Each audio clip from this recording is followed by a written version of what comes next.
할렐루야. 사랑하는 대강의 가족 여러분, 오늘 하루도 하나님의 말씀과 동행하는 삶이 되길 소망합니다. 오늘 함께 나눌 하나님의 말씀은 요한복음 16장 1절에서 11절 말씀입니다. 내가 이것을 너희에게 이름은 너희로 실족하지 않게 하려 함이니 사람들이 너희를 출교할 뿐 아니라 때가 이르면 물은 너희를 죽이는 자가 생각하기를 이것이 하나님을 섬기는 일이라 하리라. 그들이 이런 일을 할 것은 아버지와 나를 알지 못함이라. 오직 너희에게 이 말을 한 것은 너희로 그때를 당하면 내가 너희에게 말한 이것을 기억나게 하려 하며 처음부터 이 말을 하지 아니한 것은 내가 너희와 함께 있었습니다. 지금 내가 나를 보내신 이에게로 가는데 너희 중에서 나더러 어디로 가는지 묻는 자가 없고 도리어 내가 이 말을 함으로 너희 마음에 근심이 가득하였도다. 그러나 내가 너희에게 실상을 말하노니 내가 떠나가는 것이 너희에게 유익이라. 내가 떠나가지 아니하면 보혜사가 너희에게로 오시지 아니할 것이요 가면 내가 그를 너희에게로 보내리니 그가 와서 죄에 대하여 의에 대하여 심판에 대하여 세상을 책망하시리라. 죄에 대하여라 함은 그들이 나를 믿지 아니하며 의에 대하여라 함은 내가 아버지께로 가니 너희가 다시 나를 보지 못하며 심판에 대하여라 함은 이 세상 임금이 심판을 받았습니다. 아멘.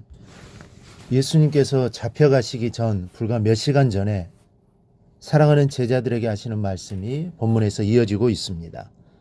그러니 주님의 마음이 얼마나 간절하였겠습니까? 1절을 보면 주님께 제자들에게 실족하지 않기를 당부하고 계십니다.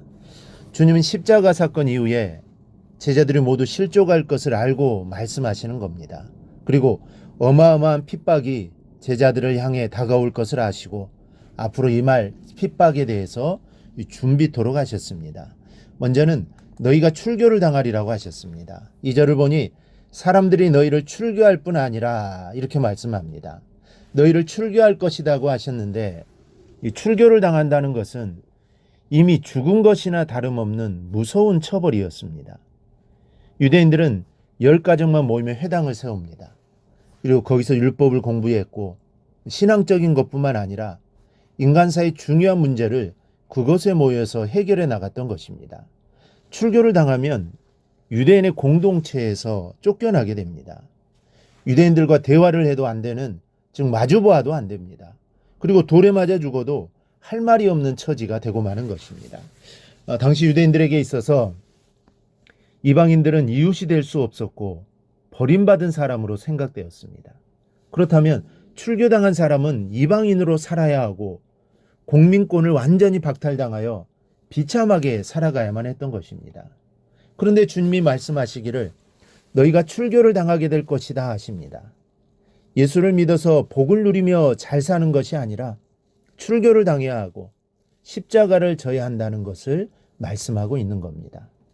그리스도인들 가운데 적지 않은 이들이 예수만 잘 믿으면 은혜를 받고 더 이상 고난이나 시련은 없을 것이라고 생각합니다. 그러나 그러한 생각은 큰 오해입니다. 우리가 이 세상에서 그리스도인으로서 사는 것을 포기하지 않은 한 고난은 피할 수 없는 숙명과 같은 것입니다. 믿음이 성장할수록 고난도 많이 받게 되는 것입니다. 대개 뿌리가 깊은 나무는 가지도 무성하기 마련입니다. 그리고 나무가 가지가 많으면 바람을 많이 탑니다. 하지만 그 나무는 뿌리가 튼튼하기 때문에 넘어질 염려가 없고 또 열매도 많이 내게 됩니다. 그러므로 우리는 고난이라는 바람, 이 시험이라는 바람을 무서워하지 말아야 합니다. 또 그것을 피 아래 애쓸 필요도 없습니다. 나무가 그 자리에 꼼짝도 하지 않고 서서 그것을 모두 받아내듯이 우리 또한 고난의 분량이 넘치게 느껴지더라도 이 견디는 법을 배워야 합니다. 그리고 뿌리 깊은 나무가 모진 바람에도 끄떡없이 서서 더욱 견실한 열매를 내듯이 우리도 시련이 많아도 절대로 실패하지 않으며 더욱 귀한 열매를 많이 맺게 될 것입니다. 우리는 이를 기억하고 이겨나가야 합니다. 둘째로 하나님을 빙자해서 죽일 것이라고 하셨습니다. 2절 후반절을 보면 때가 이르면 물은 너희를 죽이는 자가 생각하기를 이것이 하나님을 섬기는 일이라 하리라 말씀하셨습니다. 하나님을 잘 섬긴다는 명목으로 사람을 죽일 것이라는 뜻입니다. 여러분, 하나님을 빙자해서 무서운 죄를 범하는 사례들이 얼마나 많은지 모릅니다. 스데반 집사를 돌로 쳐 죽일 때를 생각해 보십시오. 하나님의 이름으로 스데반을 처단한 것입니다. 이 사진에 앞장섰던 바울도 하나님의 이름으로 신을 못 오가는 스데반을 죽이는 일에 동참했던 것입니다. 주님의 죽으심도 마찬가지입니다. 주님의 죽으심은 우리의 구원을 위해 반드시 있어야 하는 일이지만 유대인들은 예수가 하나님을 못 오겠다는 명목으로 죽이게 됩니다. 하나님의 이름을 빙자하여 이런 일을 저지른 것입니다. 이 얼마나 무서운 일입니까? 하나님의 아들을 죽인 것입니다. 때로는 하나님의 이름을 빙자하여 사람을 정죄하고 판단하는 경우가 허다합니다. 이것이 발전하여 사람을 죽이는 일에까지 도달하게 되는 것입니다. 주님께서는 이런 시대가 온다는 것을 아시고 본문을 말씀하신 것입니다. 중세 시대의 교회는 하나님의 이름으로 악을 행한 대표적인 신례입니다. 즉 영적으로 무지했던 중세교회 지도자들은 하나님의 이름으로 수많은 경건한 사람들과 하나님의 뜻에 따라 살려는 사람들을 죽였고 또 십자가 전쟁과 같은 이런 전쟁을 일으켜 수많은 사람들을 살상했던 것입니다. 그러므로 우리는 무엇보다도 이러한 영적 무지에 빠지지 않도록 경계해야 합니다. 그런데 이러한 영적 무지에 빠지는 것은 지식이 부족해서가 아니라 이 교만 때문입니다. 그러므로 우리는 늘 겸손한 모습으로 살아가야 합니다. 그런데 주님은 보혜사 성령을 보내주시겠다는 약속을 빠뜨리지 않으셨습니다. 7절 후반절에 내가 그를 너희에게로 보내리니 성령을 보내시는 이유는 진리를 빙자하여 악이 자행되고 하나님을 빙자하여 죄를 짓는 시대에서 영을 분별하여 의의 길을 가도록 하기 위해서입니다.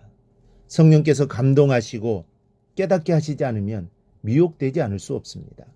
성령께서 도우시지 않는다면 우리가 바로 스데반을 향해 돌을 던지는 죄를 범할 수밖에 없을 것입니다.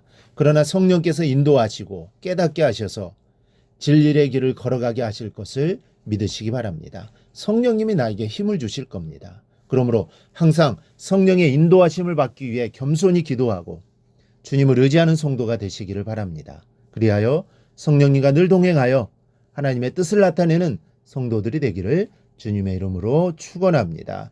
오늘 묵상한 말씀을 굳게 잡고 삶으로 실천하며 살아내는 대강의 모든 성도들이 되기를 축복합니다.